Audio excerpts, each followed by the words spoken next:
The industry sees about 70% of the 80 to 150 billion products produced every year going to landfill or incineration. And this waste is estimated to be valued at around $500 billion.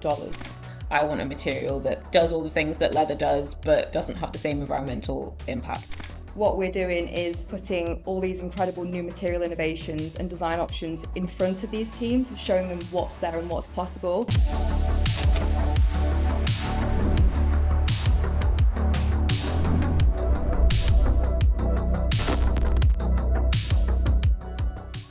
Welcome to the next episode of the Fashion Forward podcast, where we chat about sustainability and innovation within the fashion industry. Every episode, I'm joined by expert guests to share their stories and to have an honest and open conversation about the challenges and opportunities to create a more sustainable fashion future. So we're joined by Annabelle and Lydia from Circkit, which is a startup using AI as a tool to facilitate and scale circular product design. How are they doing it? Well, let's find out. Welcome, Lydia and Annabelle. Thank you for joining us. Do you want to give yourselves actually a bit of a round of introductions and what your role is at Circkit, and then perhaps go into tell us what Circkit is all about? So I'm Annabelle. Thank you so much as well, Jade, for inviting us to speak on the podcast. We're really excited about it. So I'm the brand and communications manager. So I oversee our brand identity across all our channels, including social media, our website, also managing our PR activities. But because we are a startup and a small team, we kind of cross over into each other's roles. So I also help with product development and client onboarding and sales calls and all of that. So that's a bit of a nutshell of my role. Yeah, I'm Lydia. Again, thank you so much for having us. So my role is research and data lead. So like Annabelle said, like kind of wear a lot of different hats. So on one branch, it's kind of doing research into circular business models, material suppliers, and basically trying to look at the data that we have, the data that's available from brands, the data available in terms of like the environmental factors of different materials, and kind of synthesizing all of this like jumbled up information and trying to gain insights from it in terms of what can brands actually use, how can brands actually make sense of what's in front of them, and especially for kind of like creatives, sometimes it's intimidating to see all the kind of numbers and that kind of thing. So it's basically just trying to translate it into a user-friendly format for people, for users. You gave actually quite a nice little summary introduction there. Circkit is the circular design toolkit, that enables fashion and footwear brands to unlock circular growth with sustainable product design and lifecycle management. So our technology platform allows brands to essentially reverse engineer their environmental impact and plan for end-of-life pathways, because we take circularity metrics with commercial insights right at the design stage. So the very core of our platform is our eco design module, which gives its users real-time environmental insights at product level, covering 16 product environmental indicators, which are called PEF indicators, and they're aligned with EU standards. So users can essentially visualize their product in our dashboard, and easily swap out and swap in next-gen materials or impact materials into different placements by literally dragging and dropping. So it's a very visual tool that we've tried to build. And as they're doing that, they get real-time material insights, so they can understand a product's impact before it's even made, before it goes to production. And also within that, they can then plan for value recovery at end of life, which, as I said, is really about reverse engineering both environmental impact and your circular growth strategy, all from one single intuitive platform. Amazing. I knew there was a lot more to it than what I said in one sentence. So kind of going back to the beginning, thinking of the needs and challenges that you've seen within the fashion industry, probably this is something that you'll be looking at as well, Lydia. But, what led to the creation of Circkit? Where was the demand coming from? And why was, Circkit a solution to some of these issues? For us, one of the glaring issues that we identified was waste. The industry sees about 70% of the 80 to 150 billion products produced every year going to landfill or incineration. We probably all already know the statistic about, one truck of textiles or the equivalent of is landfilled or incinerated every second. And this waste is estimated to be valued at around $500 billion. And that's annually, sorry. So fashion's take, make, waste system isn't just really bad for the planet, it's actually just really bad business as well.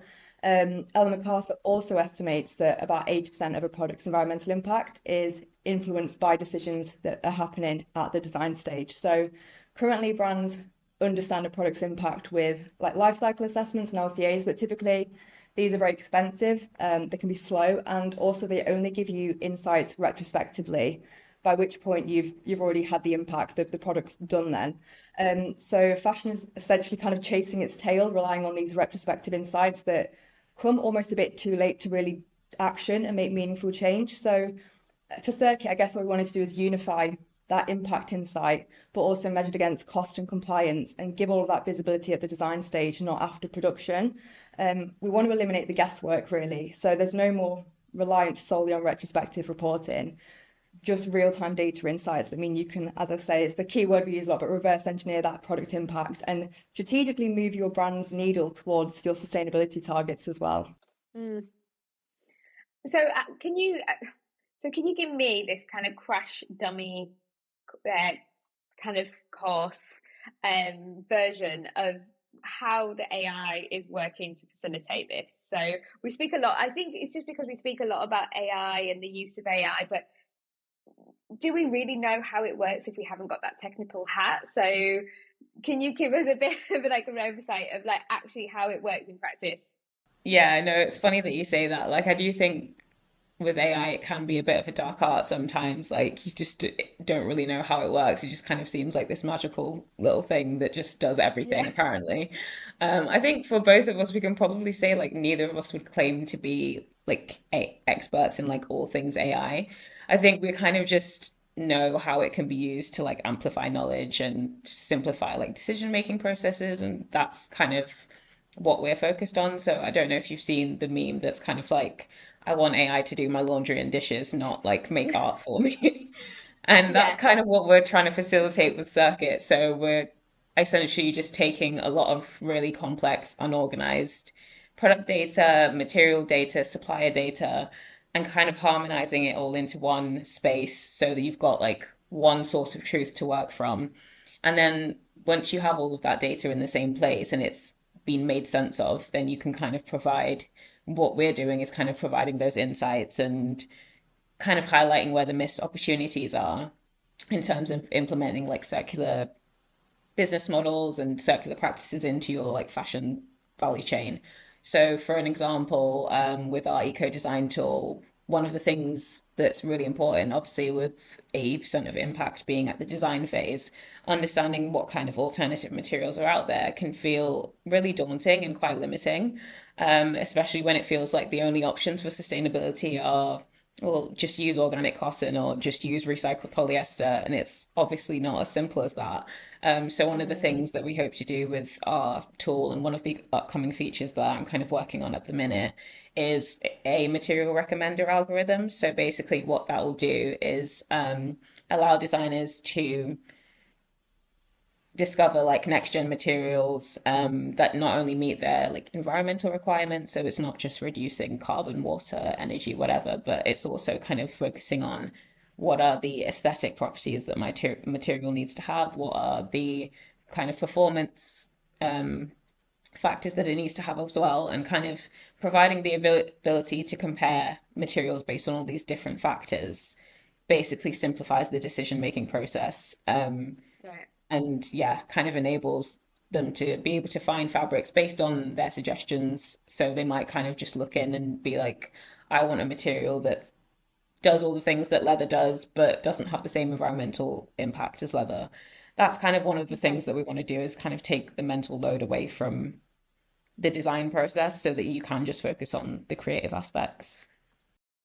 Yeah, it's interesting, isn't it? You touched on some really interesting points. I mean, one, it's like using AI just for productivity, right? You're using it as a tool, you keep referring it to as a tool. And I know there's a lot of ethical debate around the use of AI, which we'll kind of touch upon as well. But I guess simplifying those decision making, but also we need to make room for some of the nuances as well, I guess, is, you know. So are you saying that your kind of tool just helps kind of present the best options out there currently, and then it's still up to the design team to kind of still loaded with that information still make a choice. It's not, you're not saying this is the exact way, but still just kind of informing them more to make better choices.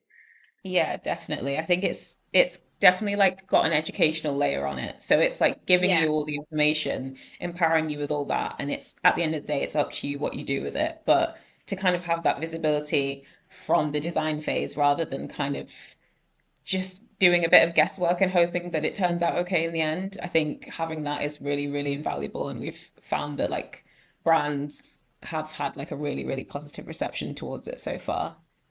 You know, because this is a space that is like constantly evolving. You know, there's lots of innovation just within the next gen material space. So it's kind of, when you're looking at this, you know, let's just for the sake of this, focus on next gen materials.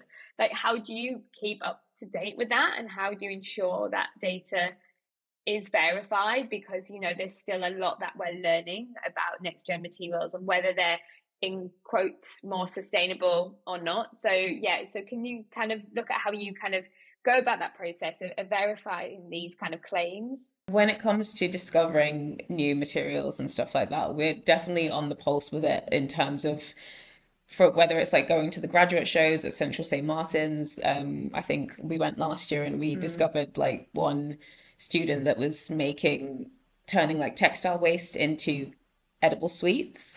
So like there's Oh, really I cool little remember that as innovations well, like that. actually. Yeah, I do Yeah, which remember are like that one, actually. amazing. Yeah.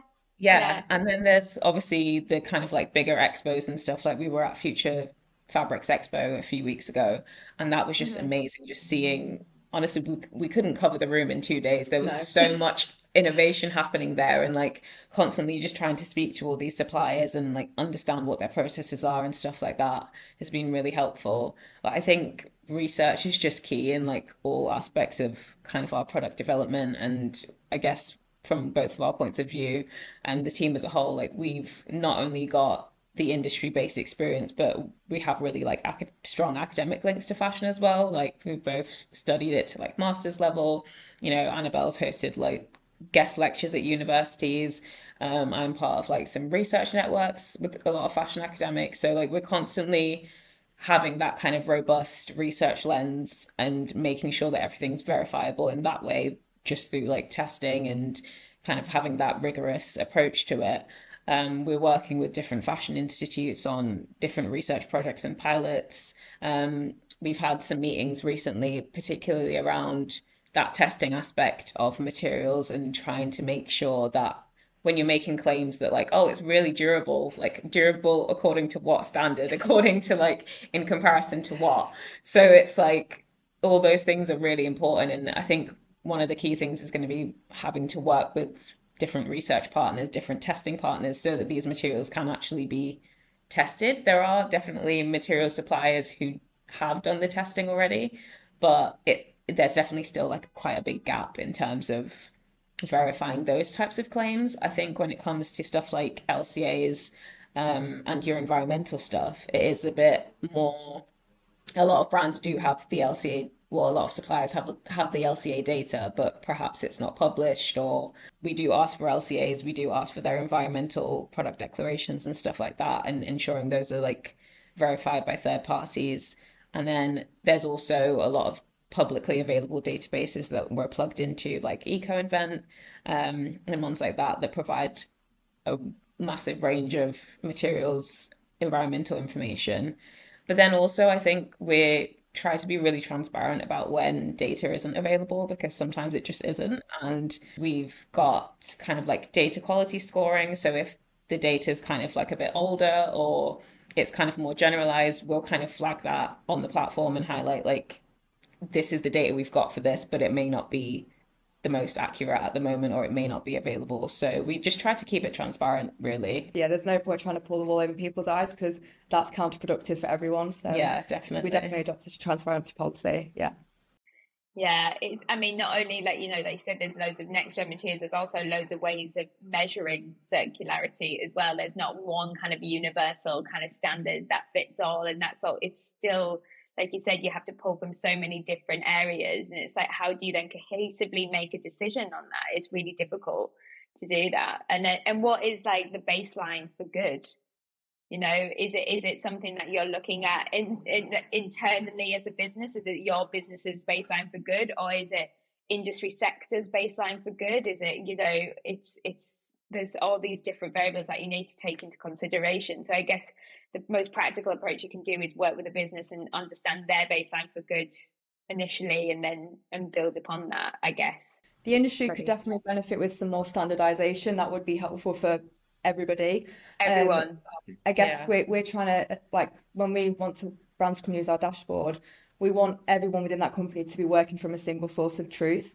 And so when they're all working from this one platform, your whole company is then working from the same data sets and the same system. And it's granted not perfect, wider industry, but like it's a starting point, and we can go from there. We can build from that. See, with digital product passports coming in, there's like, obviously they need to be collecting this data, right? They need to have this bank of data, and it's like then the next step is how do you then use this data as well? So for something like Circkit, it seems like a practical approach to be looking at, you know, this issue of waste that you come back to. Lydia's been like, the dashboard's been your baby, really, and you've kind of fleshed that out. And one thing Lydia's been really good at doing is presenting this quite often very overwhelming data in a way that's actually actionable for a designer, because, you know, we don't want our users to have a degree in data science to be able to make a difference in their day-to-day role.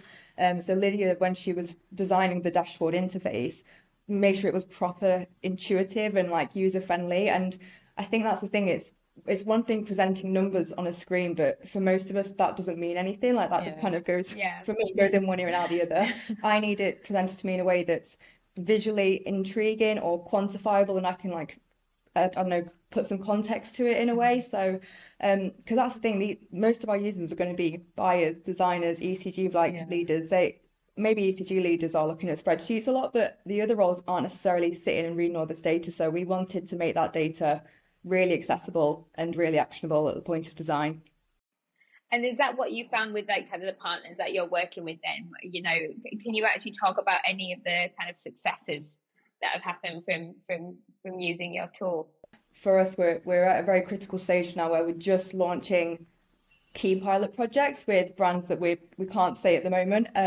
Very exciting brands nonetheless, where we're going to effectively get that proof of concept data, because we know from what we're building that the dashboard it works and functions, but what we need is that proof that we can take to brands and the wider public that says, hey, we've built this toolkit, we know it can do this, here's the data that validates that claim. So we're just literally launching a few key pilot projects with different brands, some small, some independent designers, some larger scale, just basically want them to get on that dashboard and just start testing everything that we've been building out and see for themselves like the impact of the tools that we've been fleshing out. I think there's been like a lot of really positive reception from brands so far. Like I don't think there's been many or any brands that have been like, no, I don't think this is something we need. They're all kind of like really want to get on it in some capacity. That's just they can see they can see how it would benefit them for sure. And this is about, you know, this is innovation. It's like, you know, you're constantly evolving. It's constantly, you need to test, iterate, prototype. There's, you know, so many of these phases that come around to kind of create something that is of use. But just want to kind of touch upon some of the trade-offs from some of the kind of positive innovations that kind of come out within this space. And we can't, you know, overlook the kind of environmental impact of AI, which is obviously what makes this topic so controversial, because there is this kind of trade-off, this balance that we need to play.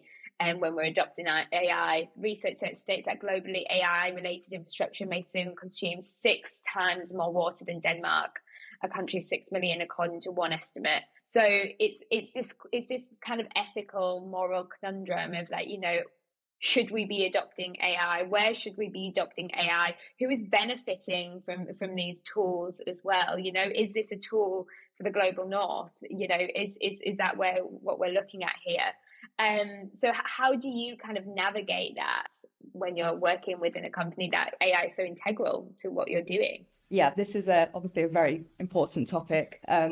We knew this would come up because rightly so, it has to be spoken about.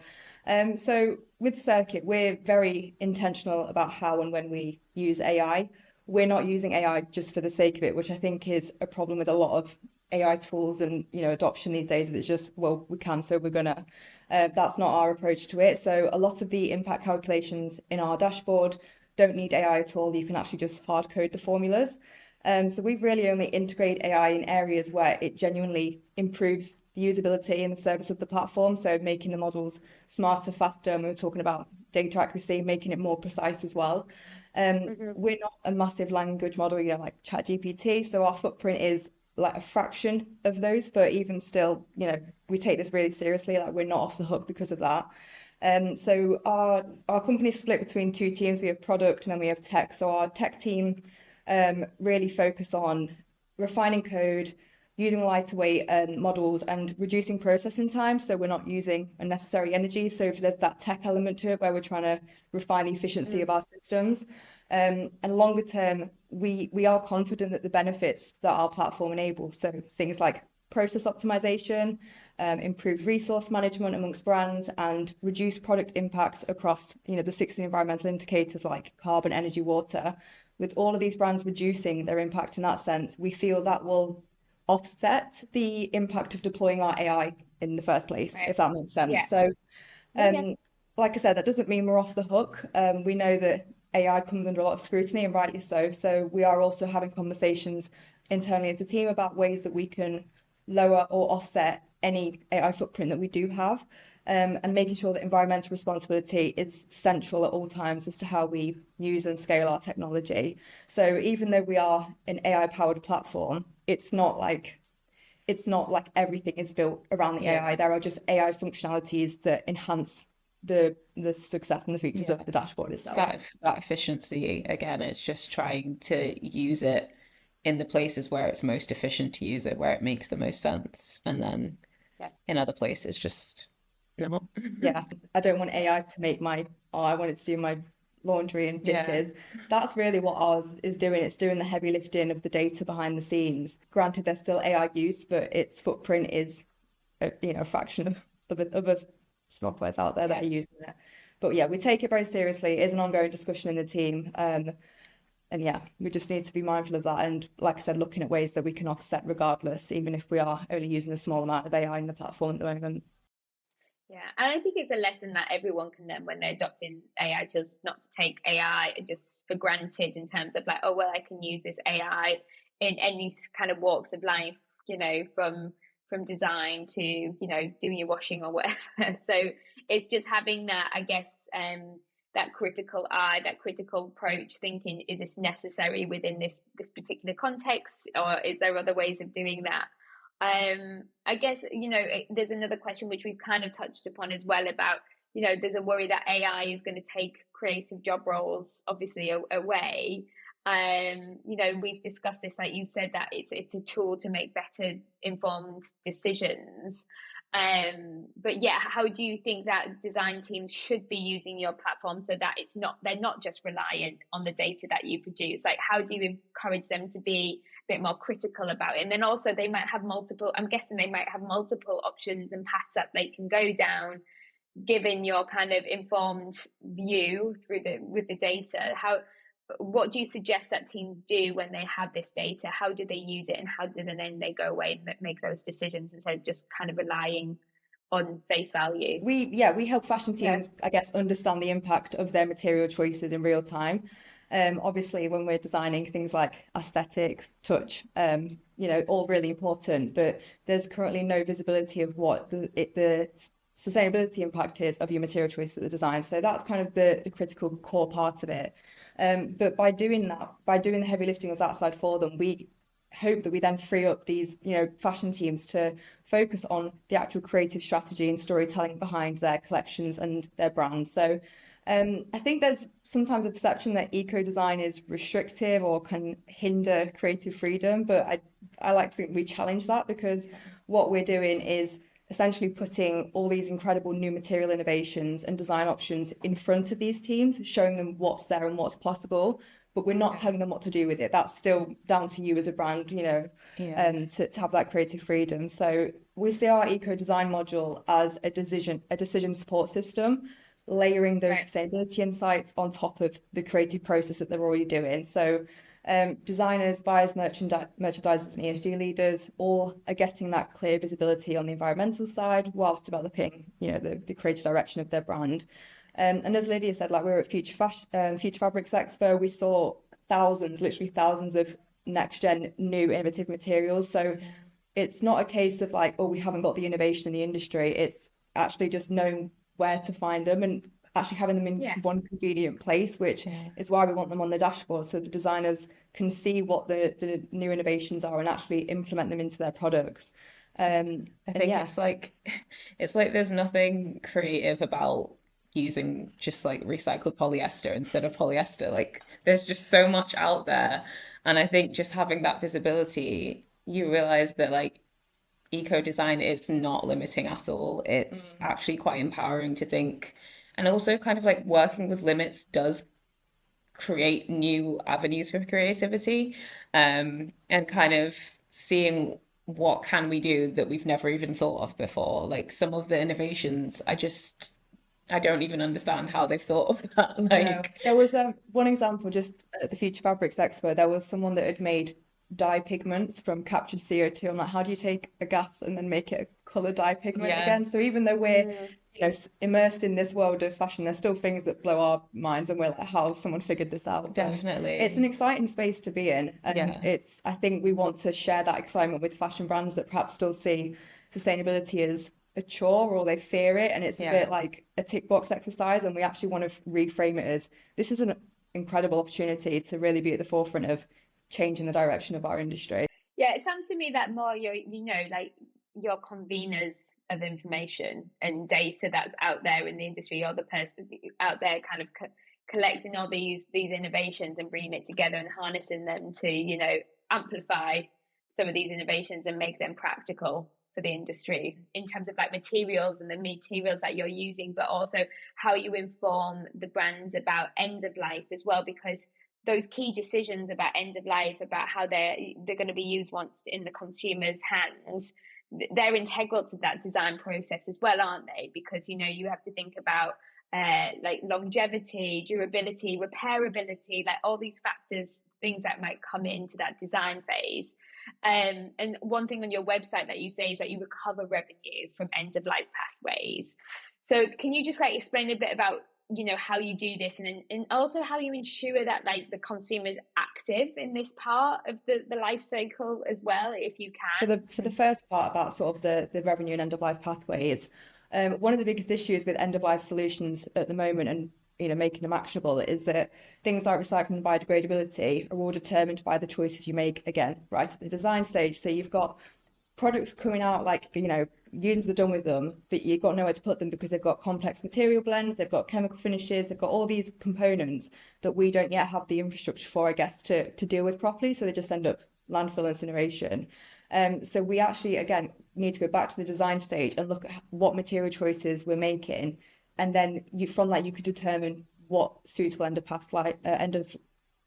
life pathways, you can follow it up with. So what we're doing at Circkit is helping brands fix that from the start, and you can actually plan your end of life pathways, and also that makes it easier to test and scale them out as well, because at the moment there is quite a new chapter for a lot of brands that are trying to branch out into this. Like we went to Primark a few weeks ago, and they've got like a second-hand store in there. So even the biggest fast fashion brands are starting to try and explore these end of life solutions, but it's all determined by the quality of the products that you're making in the first place. So we're building out now our real life module, which will essentially let the users on our dashboard connect directly with end of life partners like recyclers or resale platforms before the product even hits the market, which is great for brands because they're getting visibility into where their products will go, which is increasingly important in the wake of things like EPR regulations, which will make brands accountable for that.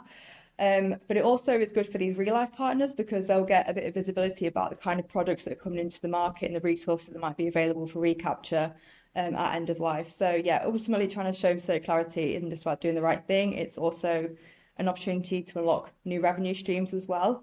But in terms of the consumer engagement with that, it's something I guess we haven't massively explored yet, but it will largely be down to brand activations and how they communicate with their audiences. But we were actually talking today about how like DPPs might be a really interesting way that bring consumers more into that conversation of taking pride in a product story of how it was made, what it's made of, what its end of life pathway. going back to like the consumer angle as well, I think there's definitely a lot of storytelling that can be done through DPPs and kind of seeing that process of like where your garment's been and things like that. And we're kind of working with a designer, an independent designer at the moment, kind of looking at how we can use storytelling through DPPs, whether it's through like videos or kind of behind the scenes, I like access to how your garment was made and things like that, how we can use it to kind of create an opportunity for like meaningful relationships and connecting that network between brands, consumers, and products.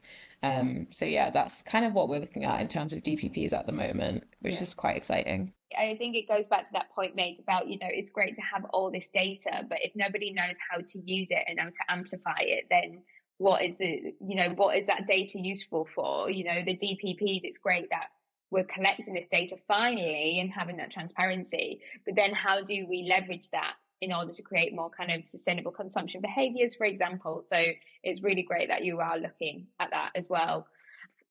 Some say that circularity doesn't go far enough to address the real issues of sustainability within fashion, and we should be looking at kind of, tools that keep business as usual going, and kind of seeking these more kind of restorative, kind of regenerative practices.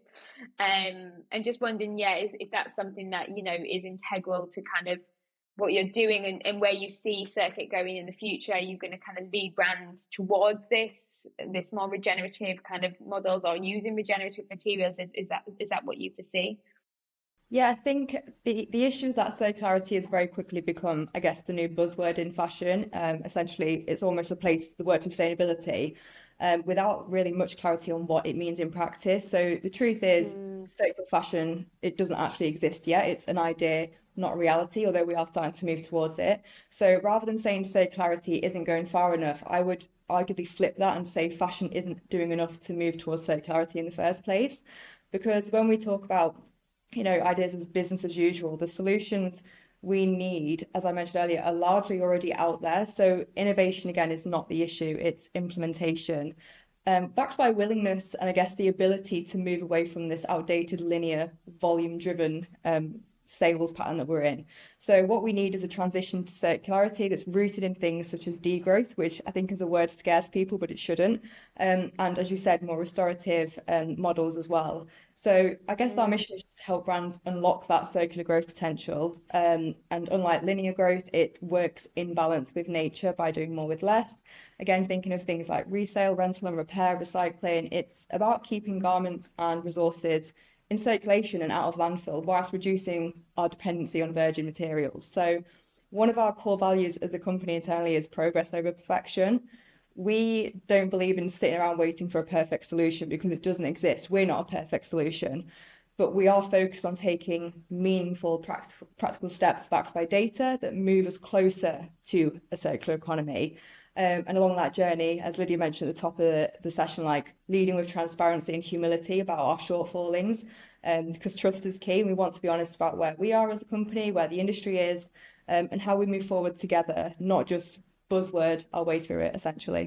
Yeah. Great answer, Annabelle. Brilliant. I mean, what's next for Circkit? You were talking about, doing some pilots. The next steps are definitely just scaling a lot of these pilots that we've got and kind of just continuing to listen to the needs of the industry and trying to build something that they really want or really need. That our business cards just say unfuck fashion and then an email address. Like, I think that's the thing.